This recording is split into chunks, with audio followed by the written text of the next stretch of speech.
Plaintiff का मतलब क्या होता है?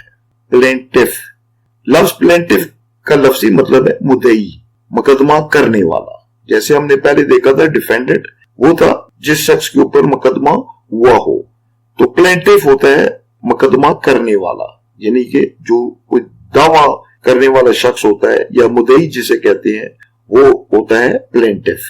आइए इसके जुमलों में इस्तेमाल देखते हैं।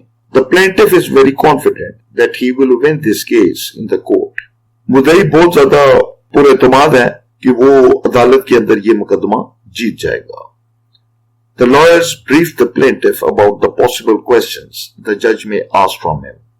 वकीलों ने मुद्दई को या जिस शख्स ने मुकदमा किया था उसको सवालात बताए जो कि जज उसके ऊपर कर सकता था।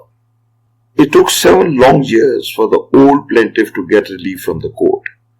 एक बूढ़े मुद्दई को अदालत से छुटकारा पाने में 7 साल लगे, यानी कि केस का फैसला होने में उसको 7 साल का इंतजार करना पड़ा। तो आज का लफ्ज था प्लेंटिफ, जिसका मतलब है मुद्दई या मुकदमा करने वाला। उम्मीद है कि आपको लफ्ज प्लेंटिफ का मतलब समझ आ गया होगा। अल्लाह ताला आपका हामी और नासिर हो।